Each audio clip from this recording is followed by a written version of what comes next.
On a aujourd'hui de plus en plus de chefs d'entreprise qui commencent à avancer en âge et lorsqu'il n'y a pas de repreneur, l'entreprise disparaît, elle s'éteint. Alors ça c'est le premier problème. Le deuxième problème c'est qu'on sait que lorsque un chef d'entreprise avance en âge aussi, son entreprise est moins dynamique et moins en capacité d'investir.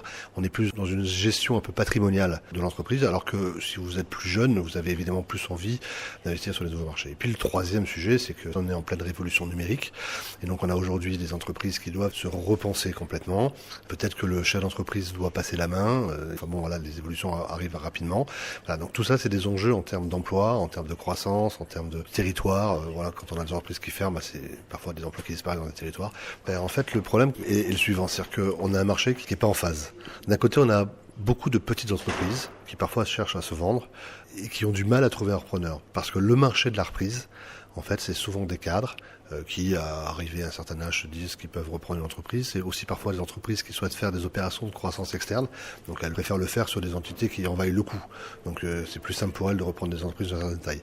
Et donc, conclusion, on se retrouve sur un marché où les repreneurs souhaitent des entreprises d'au moins 20 salariés, en vérité, alors que le tissu économique en France, c'est beaucoup de petites entreprises de moins de 10 salariés.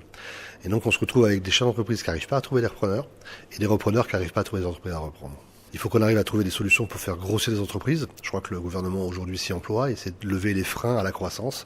Il y a des problématiques de seuil, évidemment, il y a des problématiques de financement, il y a des problématiques de confiance aussi.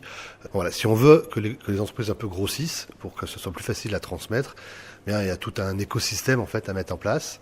Ça c'est le premier sujet. Le deuxième sujet, c'est aussi peut-être d'essayer d'anticiper tout ça. Parfois, il faut peut-être essayer de se rapprocher avant d'envisager une cession. On arrivera peut-être plus facilement à vendre l'entreprise si on l'a rapprochée d'une autre qui a une activité qui est complémentaire. Ça sera peut-être plus facile. Enfin voilà, il y a plusieurs stratégies possibles de faire matcher le bon cédant et le bon repreneur. C'est ce qu'il y a de plus compliqué en vérité. Il n'y a pas de solution aujourd'hui qui fonctionne. Tout le monde essaye de s'y mettre. Les chambres de commerce, les chambres des métiers, les organisations syndicales, les professionnels, les entreprises privées à travers des sites de mise en relation. Mais il n'y a rien qui fonctionne parce que il y a une confidentialité, une inquiétude pour le cédant d'annoncer qu'il va vendre sa boîte. Dès lors que le chef d'entreprise peut imaginer que ses clients ou ses salariés sont au courant de son projet de transmission, ça peut avoir des effets sur la valeur de l'entreprise et créer des problématiques internes. Donc résultat, c'est un marché qui est très gris, personne n'en parle. Donc c'est très compliqué d'organiser ces mises en relation. Et donc il n'y a pas aujourd'hui encore de solution à ce problème-là, qui est un vrai problème aussi. J'ai l'impression que la réflexion qui est actuellement menée par le gouvernement à travers le pacte a bien intégré la problématique de la transmission. Ils ont aussi intégré une autre problématique, mais qui va nécessairement aboutir aussi sur des résolutions de difficultés en matière de transmission, qui est la croissance des entreprises. On s'interroge beaucoup en France sur le fait qu'on a un tissu économique qui est constitué de plein de petites entreprises. Or, lorsqu'on a des entreprises qui sont d'une taille plus importante, c'est plus facile de les transmettre parce qu'elles sont beaucoup plus recherchées par les repreneurs. Donc, si on arrive à lever ces freins à la croissance de l'entreprise, maintenant, toutes les entreprises n'ont pas vocation à grossir. Moi, j'ai des clients qui créent leur boîte et qui ont envie d'avoir une petite entreprise. Ils ne veulent pas avoir une grosse entreprise.